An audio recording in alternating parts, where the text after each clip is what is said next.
Gwaltabida Sifaina Manipur Muthalu Hairakpada Lamlagi BJP MLA na wa amata ngang tupsi karigino haidana kogi taragani thoi shuba Manipur Legislative Assembly gi mirep oina Congress ki mirep oikhiba kogi achoiban devena thamlai masi lamlai Assembly constituency khaktagi wanate oja pawje chawba khoi ngarang nahan khoi thamaiban Assembly constituency gi oja choi kishan ongdok pathengnai even khoi gi pasoi gi thuna punchal ni na thamai sini warol adubu thoi batang kun gi Gwaltabi gi incidency ka mari leina na ngarang nahan khoi gi kokomi gi makhada Raj Bhavan da thomjan bada koi imani pan shui ba si phawda lairi ba tongan tongan ba Assembly constituency gi mirep amatana chatlaga even akhoi gi lairi ba hojiki BJP gi president oiri ba khoi gi adhikari mayum sardana chatlaga hangba khoi thengna de nupi ma oina tongan tongan ba Assembly constituency sida nupi yedum yaudaba na te yauri ba si phawda warol ama bok thamakta basi only it's not only about akhoi Lamlai Assembly constituency khaktana teba tongan tongan be Assembly constituency gi akhoi MLA singna thoi ba Gwaltabi gi issue sida pukning thawai yauna masi Manipur manungda Manipur thaba yarakta ba hi loirabani habasi sigi matang aduga ngahan soi ba singjida haktang na chatana yengshin basu japawjal chawba ude masina takpadi masai japawjal chawbada masi praja akhoi aranbara akhoi ju phatte akhoi thagat pada akhoi wrong person right person thagat haudabagi neba akhoi mi khanbada achumba mi khan do khallaga thagat lamaga dinga si thoki gadra bo japawjal chaw haidi Manipur gi issue da shoktana leiraba amada tongan tongan ba akhoi mapa mapi oiriba makhoina chatlaga hangaktaba Manipur gi issue da thawa saraktaba haibase oje pawjal chawba khoi Manipur gi kaino ama oina voters ama oina India gi citizen ama oina aduki mati laibak thiba thodokne hainingi oje pawjal chawba kari thambiningi sigi matangda masigi wahaido ngasai akoina sum khanane rijari basingsida pulapta mami tai haijaba tare ko ngasai gi pulap subjala kansida hujiki akoina haijaba do akoigi elected representatives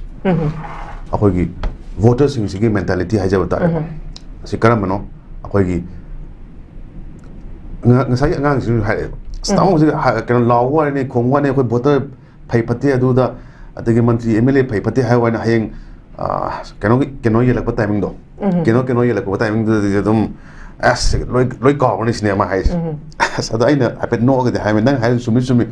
mamang dem thoki bodam di oibune al hanak su bot sida dum adam free dem akti tawdong natam ni na keno de ka tawang do ni na adugi pot da sakita ga di cinema hai adu voter ko je phatte haiwa ki realization lai sai mo angang da haram masi wakhan nangi wakhan chumma horawane na adu tagidi aina ai bad choice ama tawre hai tagidi mathang de ai right choice tawbudi ye yes adu khaki aina mo na haram adu nang na sagi realization lai khoi sa ju phatte khoi na thagal mi bela lai hai tagidi ai sa change tawbuda ne aduna hujiki lai ba mong sida keno sen lok tar ka su ama lok tar ka su hayeng hujiki lai film study yang wi na khoi gi amamada lebo Manipur ni adegi akhoi sorok ta ngatang phajana thobu yaba lambi leitre koilas thabidre sara hen helale akhoi awaw de le akhale kan de election matam de akhoi ing baji phanawa maitan kha yelak kin bi kadra adegi thobu nuaina ba lambi de koilas kha thabire kadra koi vote ki koilas haidare ko adegi akhoi matam de koi cheng phangri baji cheng ong phangkadra koi kendra gi so mo ta ga su anta da koi na ong law wa ho ne wesam nong ai koi hujik maitan tik pa hore kampor bi in ba hore alta ga dia koi hujik lambi nale akoi MLA yam phare no aduna masi posing tor kadra hena hujang ngang haram me ko ani adu yeng si kamai to no ko pano hai mo Manipur gi handa gi le film si ketang ni kan to adu yeng ba ya pati akoi na voters new voters hajab tare akoi gi yamna uzik nauna sahi trate trampan sigi lenga sahi de lenga da leba and ujiki koi gi millennials natraba generation G kaina mayam hainari Gen Z moi angang naha sing sidi akoi no nonsense kangu mi yauri miki like dawa adagi nawala sorry dakar lai te to de ta ko khoi na khanmam to ni kai ba khalo na musum lai ado aina sum yema kan moi je yamna independent toiba adugumba kano mo generation mo ena lawje ngaw gera phai gera yung gera but makhoi wakhalo na ma lai na khale aduna new voters sing si lak pani na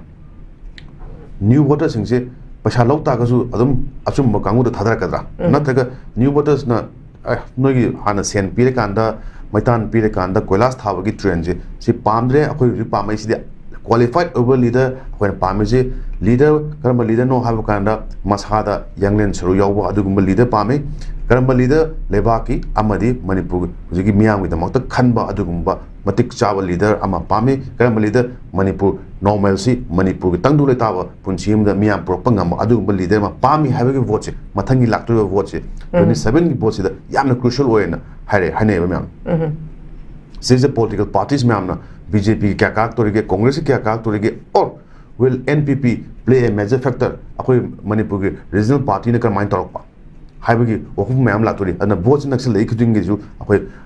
kari hajab tare manipur gi political trend ano woma lakadra haibani mayam thamrai se sida sida koi gi leiba alaman jing amadi to tongan tongan ba akoi academics amadi organization gi makok thongri bi singsin ju ano ba vote ya gera ya roira ama to gera but hojigi leiba system amada democratic over system amda leita gadi akoi ju hojigi system do akoi gi for the betterment of the state akoi gi leiba lebak si kana na ba miyam kana na ba adugi khudong sab do lower kansida manipur da matik sawa achumba kitang pamba amadi lebak kitang yamate ko akoi na khange da na akoi politicians sing da gi akoi gi ima lebak ki da makte ni kana song sok to mi di ai product pasu thena bodi yaw ta ka su ujegi adugi brand of akoi gi politics to udre haja bata ko ming pandata ka su adugi hujikti akoi gi contractor politicians adagi contractor adagi sen paiba adugi magi rene bina du bada to leina ko powerful and affluent adu hujiti manipur da to to ba khoi gi vote che kara makhal gi vote no haibu yamna mi paina bam su yawi adu at the same time hujik ano wa music tholapa kansi da koina matik chawa candidate tholak ta gadi makoi khanba mathau tai adu politics yam to mi sing da so koina urena hujik haibi ba lamlai ka tayi wa di natre yes atop lebo nasagi cold storage thamgraba akoi MLA sing sidi akoi chin yaudra chin pandra natraga akoi yong gi akoi usu jeroi nakong dasu tajaroi ngang sungang jeroi haibi pot da miam gi awawa leba ki uji gi leba fracture chaliba akoi gi balkanization to ge to miam sing sigi issue miam je ubiroi tabiroi khangbiroi ngang jeroi haina legi ta gadi leibiro ko sukai de mathangi lakdriba 2027 da masi keno se akoi maitan kharna natraga akoi policing kharna natraga kampura mana natraga keno na cheng kharna madu kokpang ngoda awa do haibu ko ti wai ni adu ri yeng mutari now hojik miam mathangi vote ki mak ju gera tong no mi miam yong rai na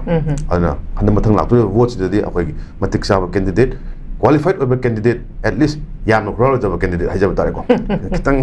khaitang thambir mo haibuni adu gum de tawar si akoi masi message miam ju